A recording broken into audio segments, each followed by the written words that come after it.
What if getting rich had nothing to do with luck or talent or even where you live? What if it was an exact science, a repeatable formula? Well, that is the wild claim from a book written way back in 1910, a book that kind of quietly became the foundation for a lot of modern thinking about prosperity. Today, we're going to break down Wallace D. Wattles' classic, The Science of Getting Rich. Let's dig into this century-old formula and see what it's really all about. Right out of the gate, Wattles makes a promise that is just impossible to ignore. He's not offering you a few tips or some friendly suggestions. Nope, he's laying out what he calls unbreakable laws that, if you follow them, will get you results with, get this, mathematical certainty. I mean, it's an incredibly bold, almost audacious way to start a book, and it totally sets the stage for everything that follows. And think about it, this was published in 1910. The ideas in this book have been rippling out for decades, and you can see their influence all over the self-help world. It's written in this really direct, no-fluff style, and it's basically asking you, the reader, to just set aside what you think you know and give the formula a real shot. All right, so to really get this formula, we're going to walk through its 5 main parts. We'll kick things off with the big idea, the premise of A Science of Riches.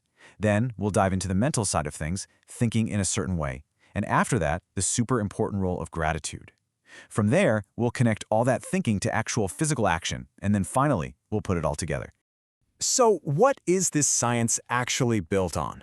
Well, at its core is a principle that completely flips the script on what causes wealth. Wattles starts by just tearing down our most common beliefs about getting rich. He argues, look, if your environment was the key, everyone in the same city would be rich. If it was all about talent, every genius would be wealthy, and we know that's not true. He just systematically clears away all these typical excuses to make one single point. The real cause of wealth is doing things in a certain way. So here's the bottom line. The method is everything. It's a system that's supposedly available to anyone. Doesn't matter where you live, what you do, or what your background is. If you learn to operate by these universal laws, this certain way, wealth is supposed to follow. This totally reframes getting rich from, a game of chance to a process of precision. And that precise process, it doesn't start with what you do out in the world. It starts with action inside your mind.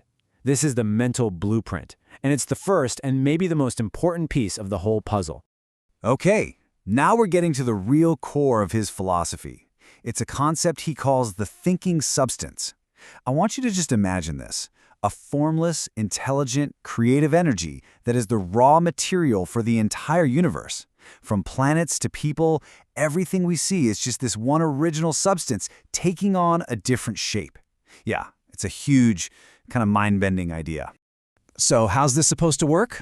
Well, the idea is that this universal substance is alive, and it actually responds to our thoughts. When a clear, focused thought is impressed upon it, the substance is compelled to create the physical version of that thought. So, in this view, your mind is the creative power that gives shape to all this formless energy. So what does this actually look like in practice? Wattles breaks it down into 3 specific mental steps. First, you have to create a crystal clear mental image of what you want. Not some vague hope, but a sharp, definite picture. Second, you have to mix that picture with just unwavering faith that it's already yours. It's on its way. And third, you have to hold that vision with a fixed, unshakable purpose to make it real. This quote right here really just nails the whole creative process he's talking about.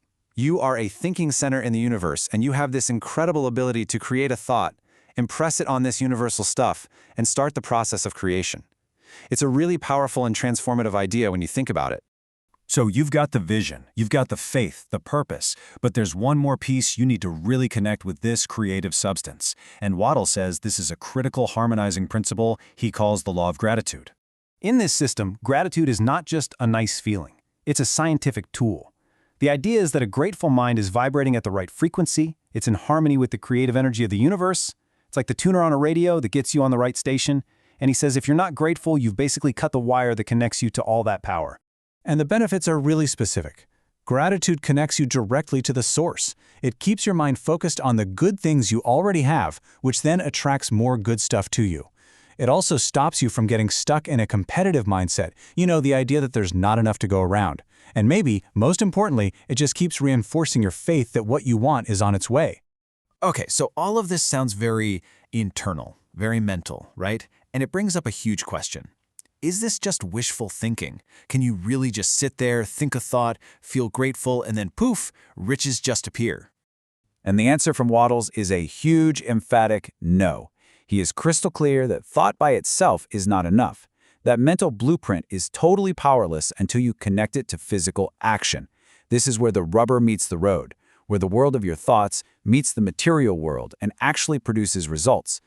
And his rules for action are just as specific as his rules for thought. First, you have to act now, right here in your current job in your current town. No waiting for the perfect time. Second, you have to do all that you can do each day, and your goal should be to more than fill your current role. And third, every single action, no matter how small, must be efficient, meaning you do it successfully and you fill it with the power of your vision.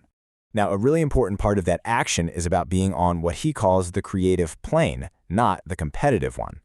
What this means is that in every single transaction, your goal is to give the other person more in actual usefulness or use value than the money you get from them.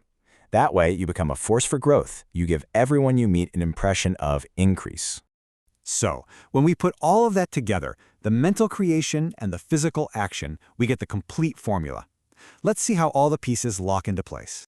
This right here is the whole shebang. It's a 5-part process. You form that specific vision. You hold it with total faith and a nonstop purpose. You live in a constant state of gratitude. You act now. You act efficiently, right where you are.